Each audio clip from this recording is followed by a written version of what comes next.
প্রিয় শিক্ষক শিক্ষিকা বা শিক্ষার্থীদের অভিভাবকবৃন্দ এবং শিক্ষার্থীরা, আপনারা সবাই জানেন যে একটু খেলো একটু পড়ো বলে একটা ক্যাম্পেইন ত্রিপুরাতে শুরু হয়েছে বিদ্যালয় শিক্ষা দপ্তরের পক্ষ থেকে।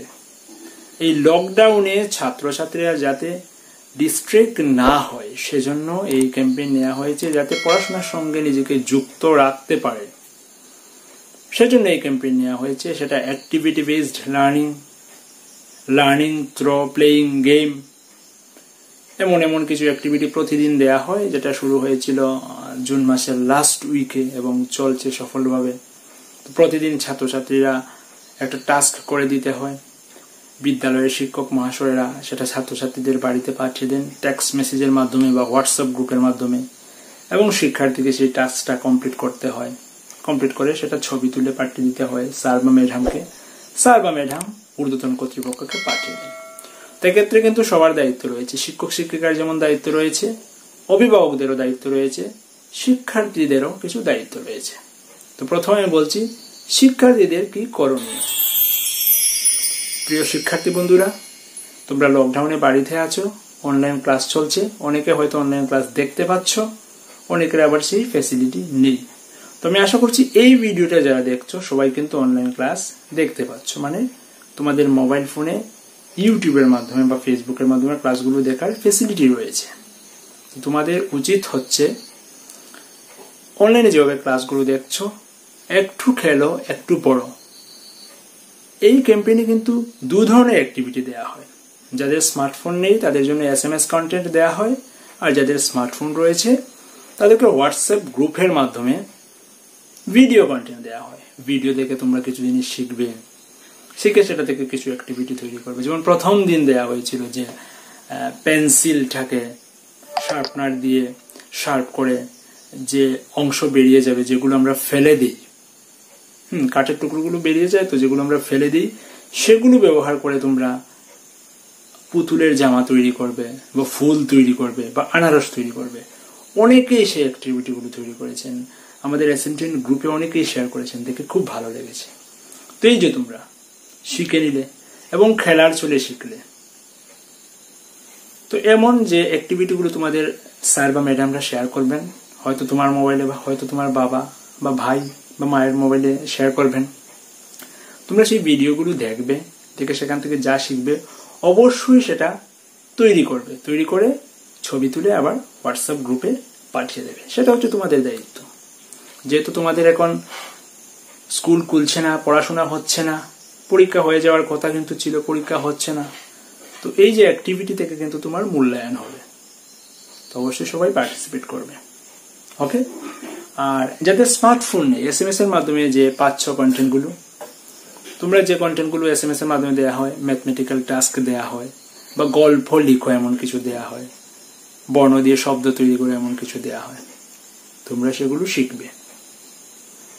প্রয়োজনে তুমি তোমার ম্যাডামকে বা স্যারকে ফোন করতে পারো, ফোন করে বলতে পারো যে স্যার বা ম্যাডাম আমি মেসেজ পেয়েছিলাম, আমি তো এগুলো করেছি, শিখেছি, বাস হয়ে গেল।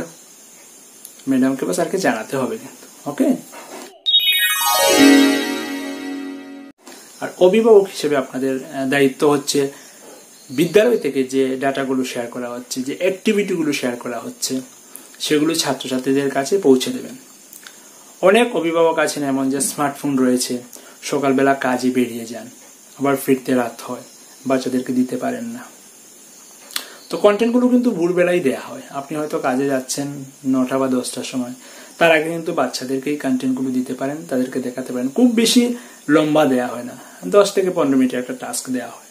তো আপনি কাজে যাওয়ার আগে সেগুলো কমপ্লিট করে দিয়ে যাবেন। এতে আপনার ছেলে বা মেয়েটা যেমন আনন্দিত হবে, নতুন কিছু জিনিস শিখতে পারবে এবং বিদ্যালয়ে সেটা পাঠাতে পারবে, সেটা কিন্তু আপনার দায়িত্ব, ওকে। কারণ পড়াশোনার সঙ্গে থাকে যুক্ত থাকতে হবে। হয়তো সে অনলাইন ক্লাসগুলো ঠিক মতো দেখতে পাচ্ছে না, তবে এই যে learning through playing, learning through game, খেলার মাধ্যমে যে শিখতে পাচ্ছে, অ্যাক্টিভিটির মাধ্যমে যে শিখতে পাচ্ছে, সেটা কিন্তু তার বেশি মনে থাকবে এবং আগ্রহ করে সেটা শিখবে। আপনাকে কিন্তু দেখবেন যে একটা ভিডিও চালিয়ে দিলে এইভাবে কি তৈরি করছে তুমি দেখো, দেখে এভাবে তুমি তৈরি করতে পারো কিনা দেখো, তাহলে কিন্তু আপনাকে তাকে চাপ দিতে হবে না, সে নিজে থেকেই আগ্রহ দেখাবে, এটা দেখায়, এটা শেখার। বাচ্চাদের মধ্যে ক্রিয়েটিভিটি থাকে, সেগুলোকে জাস্ট একটু পলিশ করতে হবে। সেজন্য এই কাজগুলো চলছে। তো আপনার দায়িত্ব হচ্ছে সেগুলো কমপ্লিট করানো। আর স্যার ম্যাডাম হিসেবে অনেক স্কুল সেটা জানে না, বা জানলেও সেটা এড়িয়ে যাওয়ার চেষ্টা করছে। তো এড়িয়ে গেলে চলবে না। আপনাদের ডেইলি কিন্তু রিপোর্ট পাঠাতে হয়। একটা গুগল ডাটা ফর্ম রয়েছে, সেখানে আপনাকে রিপোর্ট দিতে হয় কতজন টিচারকে শেয়ার করেছেন, টিচাররা কত স্টুডেন্টকে শেয়ার করেছে, হোয়াটসঅ্যাপ কন্টেন্ট কতজনকে শেয়ার করা হয়েছে, SMS কন্টেন্ট কতজনকে শেয়ার করা হয়েছে, কতগুলো ফিডব্যাক কল আপনি করেছেন, কতটুকু পজিটিভ রেসপন্স পেয়েছেন, সেগুলো কিন্তু প্রতিদিন ডাটা আপডেট করতে হয়। অনেক স্কুল কিন্তু করছে না। যারা করছেন না, হয়তো ডিপার্টমেন্ট থেকে শোকজ পাবেন, আপনি নেগলেক্ট করা যাবে না। ওকে। আর বিআরপি আপনাদের HM স্যারকে বা TIC যিনি আছেন ওনাকে কিন্তু প্রতিদিনের টাস্কগুলো মোবাইল ফোনের মাধ্যমে পাঠিয়ে দিচ্ছেন। HM স্যারের উচিত হচ্ছে ক্লাস ইনচার্জ বা ক্লাস টিচারকে নিয়ে আলাদা গ্রুপ তৈরি করা এবং ক্লাস টিচারকে সেই কন্টেন্টগুলো শেয়ার করা। ক্লাস টিচারের উচিত হচ্ছে নির্দিষ্ট ক্লাসের শিক্ষার্থীদের কাছে সেই ডাটাগুলো পৌঁছানো, সেটা SMS কন্টেন্টই হোক বা হোয়াটসঅ্যাপ কন্টেন্টই হোক, এবং শিক্ষার্থীদের কাছ থেকে কাজগুলো কালেক্ট করা, যে ওরা যেগুলো তৈরি করলো হয়তো ফোন কলের মাধ্যমে বললো যে আমি করেছি। যারা SMS কন্টেন্ট পাবে তারা তো ফোন কলে বলবে, আর যারা হোয়াটসঅ্যাপ কন্টেন্ট পেয়েছে তারা হোয়াটসঅ্যাপের মাধ্যমে ছবি পাঠিয়ে দেবে, এবং সেগুলো আপনারা HM স্যারকে রিপোর্ট করবেন, ছবিগুলো পাঠাবেন। তারপর HM স্যার BRP কে পাঠাবেন, HM গ্রুপে পাঠাবেন, ডিস্ট্রিক্ট লেভেলে পাঠাবেন। এই হচ্ছে অ্যাক্টিভিটি। তো সবার কিন্তু অ্যাক্টিভিটি রয়েছে, যেমন টিচারের কাজ রয়েছে, প্যারেন্টসেরও কাজ রয়েছে, স্টুডেন্টেরও কাজ রয়েছে। তো সবকিছুই কিন্তু স্টুডেন্টের স্বার্থে, এবং সবাইকে সেই কাজগুলো সুষ্ঠুভাবে করতে হবে। তাহলে কিন্তু শিক্ষার্থীটি লাভবান হবে। কারণ লকডাউন কতদিন চলবে সেটা কিন্তু এখন বলা যাচ্ছে না। অনির্দিষ্টকালের জন্য লকডাউন চলছে। হয়তো পুরো জুলাই মাস থাকবে, অগাস্টের 15 অবধি থাকতে পারে, শিওর না।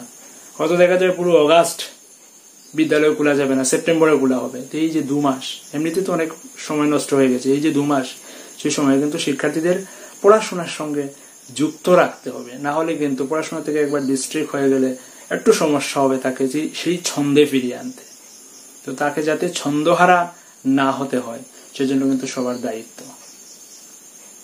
তো একটু খেলো একটু পড়ো একটা আবেদন করা হয়েছিল দপ্তরের পক্ষ থেকে, সেটা লিঙ্কও আমি ভিডিও ডেসক্রিপশনে দিয়ে দেবো, ওয়েবসাইটের লিঙ্ক। সেখানে আপনি আবেদনটা দেখতে পারেন।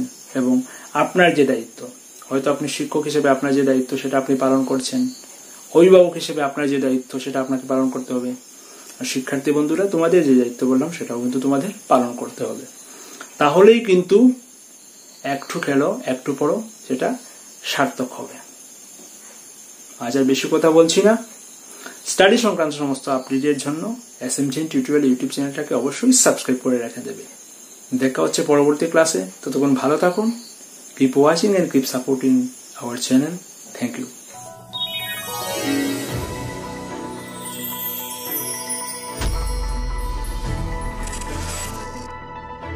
এডুকেশনাল আপডেট পাওয়ার জন্য SMDN টিউটোরিয়াল ইউটিউব চ্যানেলটাকে অবশ্যই সাবস্ক্রাইব করে রেখে দেবেন।